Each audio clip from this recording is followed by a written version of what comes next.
오늘 우리에게 허락하신 하나님 말씀은 마태복음 11장 20절에서 30절까지의 말씀입니다. 마태복음 11장 20절에서 30절까지의 말씀.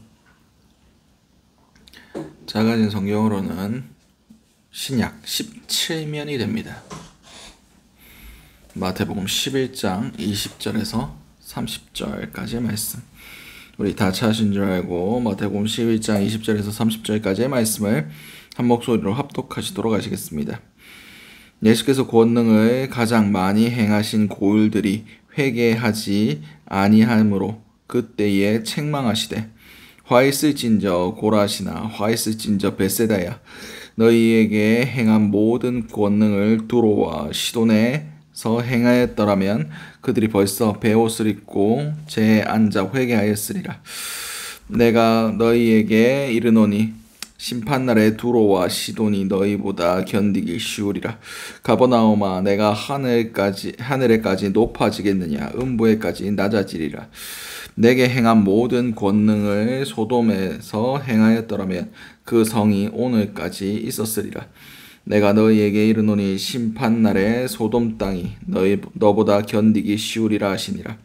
그때에 예수께서 대답하여 이르시되 천지의 주제이신 아버지여 이것을 지혜롭고 슬기 있는 자들에게는 숨기시고 어린 아이들에게는 나타내심을 감사하나이다. 옳소이다. 이렇게 된 것이 아버지의 뜻이니이다. 내 아버지께서는 모든 것을 내게 주셨으니 아버지 외에는 아들을 아는 자가 없고 아들과 또 아들의 소원대로 계시를 받은 자 외에는 아버지를 아는 자가 없느니라. 수고하고 무거운 짐진 자들아 다 내게로 오라. 내가 너희를 쉬게 하리라. 나는 마음이 온유하고 겸손하니 나의 멍에를 메고 내게 배우라. 그리하면 너희 마음의 쉼을 얻으리니 이는 내 멍에는 쉽고 내 짐은 가벼움이니라 하시니라. 아멘. 오늘 우리에게 허락하신 마태복음 11장 20절에서 30절까지의 말씀을 가지고 오늘 하루를 살아가실 은혜를 함께 나누셨으면 좋겠습니다. 우리 먼저 기도할 기도의 제목은 회개할 기회를 놓치지 않게 하소서. 오늘 보면 20절에서 24절까지의 말씀입니다. 예수께서 권능을 가장 많이 행하신 고을들이 회개하지 아니하므로 그때에 책망하시되 화 있을진저 고라시나 화 있을진저 벳세다야 너희에게 행한 모든 권능을 두로와 시돈에서 행하였더라면 그들이 벌써 베옷을 입고 재앉아 회개하였으리라. 내가 너희에게 이르노니 심판날에 두로와 시돈이 너희보다 견디기 쉬우리라. 가버나움아 내가 하늘에까지 높아지겠느냐 음부에까지 낮아지리라. 내게 행한 모든 권능을 소돔에서 행하였더라면 그 성이 오늘까지 있었으리라. 내가 너희에게 이르노니 심판날에 소돔 땅이 너보다 견디기 쉬우리라 하시니라. 아멘. 오늘 본문에서 예수님께서 권능을 가장 많이 행하신 고을들, 하나님께서 가장 은혜를 많이 베푸신, 가장 이적과 기사들을 많이 베푸신 그런 동네들이 나옵니다. 고라신, 벳세다, 가버나움 이런 동네들이었습니다. 대체로 갈릴리 바다 위쪽 북쪽에 위치한 마을들이었습니다. 거기서 예수님께서 많은 기적들과 많은 말씀들을 전파하였지만 그들이 어떻게 했습니까? 그 은혜들을 베푸실 때, 그 기적들을 베푸실 때 그 기적과 이사들은 다 즐거워하고 기뻐했지만 정작 예수님께서 원하시는 그 회개는 없었다는 겁니다. 예수님의 복음의 증거의 복음 증거, 말씀 선포의 핵심 포인트가 무엇입니까? 회개하는 겁니다. 돌이키는 겁니다. 예수께로 돌아오는 겁니다. 그렇습니다. 은혜가 넘친다고 해서 우리가 회개할 게 없는 게 아닙니다. 우리는 예수님 앞에서 그리고 하나님 앞에서 어찌할 수 없는 죄인들입니다. 우리는 우리의 죄를 놓고 발버둥 쳐야 되는 존재들이에요. 그 발버둥이 무엇입니까? 내가 이 죄를 씻으려고 뭔 덕을 쌓고 교회 봉사를 하고 헌금을 많이 내고 이렇게 하는 것이 아닙니다. 주님 앞에 회개하며 엎드리고 주님의 도우심을 구하는 겁니다. 오늘 벳세다와 고라신과 벳세다가 나옵니다. 이게 여기에 반대되는 곳이 두로와 시돈이라고 말씀하고 계십니다. 두로와 시돈은 이스라엘 북쪽에 있던 페니키아 지역이었습니다. 이 시돈 지역이 그 유명한 이세벨의 고향입니다. 바알과 아세라를 섬기는 중심지가 이 두로와 시돈이었습니다. 예수님께서 고라신과 벳세다에 행하셨던 그 모든 기적들을 이 두로와 시돈에 행하였으면 그들이 벌써 베옷을 입고 제 위에서 회개하였을 것이다 라고 말씀하고 계십니다. 그리고 가버나움에 대해 말씀하시면서 내가 그 모든 이적들을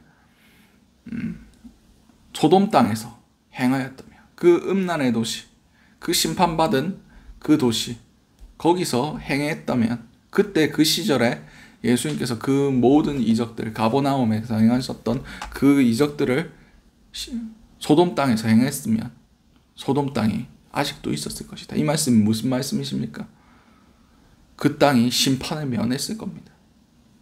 의인 10명의 그 가운데 있었을 것이고 회개하고 돌아옴으로 하나님께서 그 진노를 그 소돔 땅에서 거두셨을 것이다 라고 말씀하시는 겁니다. 고라신과 벳세다, 가버나움 다 은혜가 넘쳤던 곳입니다. 하나님의 기적과 이적들이 정말 너무나 당연하게 일어났던 곳입니다. 근데 그 가운데 회개는 없었습니다. 우리는 어떤 영화의 명대사가 있죠. 호의가 계속되면 그게 권리인 줄 안다고. 그렇습니다. 하나님이 은혜를 베푸시고 하나님께서 놀라운 일들을 일으켜 주시면 그게 우리가 당연히 받을 가치가 있다고 생각합니다. 당연히 내가 받을 만한 자격이 있다고 생각합니다. 자기에 대한 자존감이 높아져요. 그러면 자기가 죄인인 것을 까먹습니다. 자기가 회개하며 주님 앞에 엎드려야 되는 자인 것을 잊어버립니다. 회개는 즉각적으로 일어나야 됩니다. 날마다 우리는 우리의 삶을 바라보며 뒤돌아보며 우리의 죄악들을 씻어 나가야 됩니다. 날마다 죄 앞에서는 단호해야 되고 날마다 죄악 앞에서는 철저하게 예수님께서 말씀하신 것 같이 찍어버리는 그런 결단과 그런 단호함이 있어야 됩니다. 오늘 하루를 살아가실 때 내가 주님 앞에 회개할 것이 없는지, 돌이켜야 할 부분이 없는지, 주님께 정말 은혜를 간구하며 아까도 찬양 드렸던 것 같이 천부여 의지 없어서 손들고 옵니다 라고 전적으로 주님께 엎드리는 귀한 은혜들이 있으시기 바랍니다. 두 번째 기도 제목은 겸손하게 나가게 하소서. 본문 25절에서 27절까지의 말씀입니다. 그때 예수께서 대답하여 이르시되 천지의 주제이신 아버지여, 이것을 지혜롭고 슬기 있는 자들에게는 숨기시고 어린아이들에게는 나타내심을 감사하나이다. 옳소이다. 이렇게 된 것이 아버지의 뜻이니이다.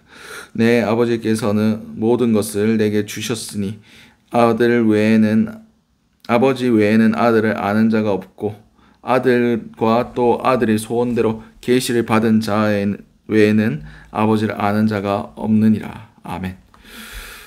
갑자기 그때 예수께서 대답하여 이르시되, 아무도 질문한 적이 없습니다. 아무도 물어본 적이 없고요. 근데 갑자기 대답을 하십니다. 이 사이에 무슨 일이 있었을까요? 주님께서 하나님과 연결됨을 통하여 하나님께서 깨닫게 해주신 메시지들이 있었다는 것을 추측해 볼 수 있습니다. 왜 쟤들이 회개를 안 할까? 왜 쟤들이 그런 것들 가운데 내가 기적을 일으키고 많은 말씀을 선포하고 구원의 기회들이 있었지만, 회개할 기회들이 있었지만 왜 그들이 회개하지 않았을까에 대한 의문점이, 그것을 듣는 사람들의 의문점이 있었을 겁니다. 그때 예수님께서 대답하여 말씀하십니다. 천지의 주제이신 아버지여, 이것을 지혜롭고 슬기 있는 자들에게 숨기시고 어리석은 아이들에게 나타내심을 감사하나이다. 하나님께 감사의 기도를 올려드립니다. 그것이 무엇입니까? 지혜롭고 슬기 있는 자들에게는 이것을 감추시고 어린 아이들에게는 이것을 계시하여 주심을, 알게 하여 주심을 감사한다고 말씀하고 계십니다. 다시 말해서 교만한 자를 멸시하시고 겸손한 자들에게 이 비밀을 가르쳐 주심을 얼마나 감사한다고 지금 기도하고 있는 겁니다. 그렇습니다. 주님께서 원하시는 것이 무엇입니까? 겸손입니다. 주님께 정말 내가 다 안다, 내가 다 경험해봤다, 내가 교회 생활 오래 해봤다, 이렇게 교만하게 나아가는 자들이 아니라 오늘도 주님 주실 은혜를 구합니다. 오늘도 주님의 뜻을 구합니다.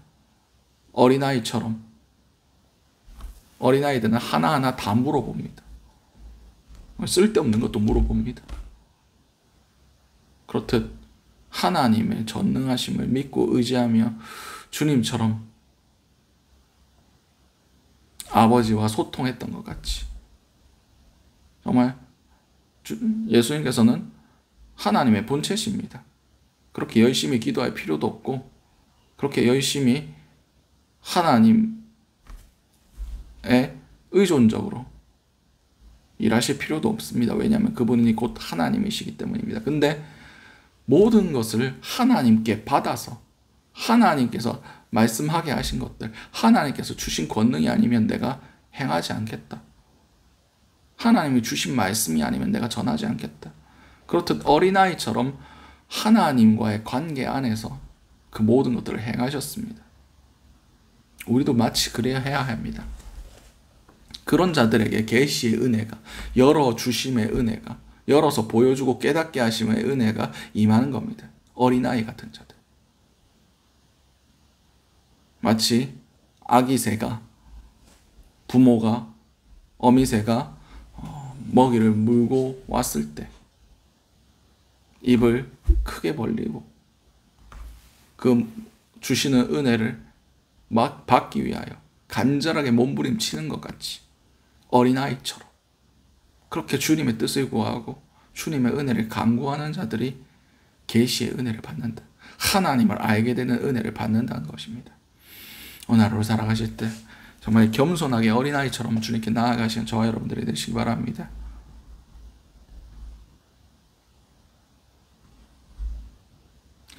마지막 기도 제목은 주님과 함께 짐을 지게 하소서. 본문 28절에서 30절까지의 말씀입니다. 수고하고 무거운 짐진 자들아 다 내게로 오라. 내가 너희를 쉬게 하리라. 나는 마음이 온유하고 겸손하니 나의 멍에를 메고 내게 배우라. 그리하면 너희의 마음이 쉼을 얻으리니 이는 내 멍에는 쉽고 내 짐은 가벼움이니라 하시니라. 아멘. 우리가 한 가지 전제하고 들어가야 됩니다. 모든 사람들은 죄의 멍에를 메고 있습니다. 그 죄짐에 눌려서 세상의 짐에 질고 그렇게 살아가고 있습니다. 그것이 다 수고하고 무거운 짐입니다. 이것을 풀어주실 분이 필요합니다. 이것을 유일하게 해결해 주실 분이 예수 그리스도십니다. 모든 우리의 죄의 결박들, 죄의 짐을 다 풀어주시고 그 결박을 해결해 주실 분이 예수 그리스도 한 분밖에 없습니다. 주님께 나아갈 때 이 모든 무거운 짐들이 벗어지고 자유함을 얻게 됩니다. 그때 우리에게 주님의 멍에가 씌워집니다. 아니, 멍에를 풀어놓고 왜 다시 또 멍에를 지웁니까? 여러분들 이스라엘의 멍에, 성경에 나오는 멍에에 대해서 한번 찾아보십시오. 고대 근동지방에서 사용했던 멍에는 보통 소 2마리, 성경에서는 그건 한 결이라고 부릅니다. 2마리가 한 세트. 그래서 2마리가 동시에 이 멍에를 메고 밭을 갈게 되어 있습니다. 다시 말해서 예수 그리스도의 멍에를 맨다는 것은 예수 그리스도와 함께 짐을 지는 겁니다. 하나님이 우리 가운데 짐을 지게 하시면, 예수님이 짐을 지게 하시면 우리한테 다 시켜 먹게 하실 분이십니다. 너는 멍에만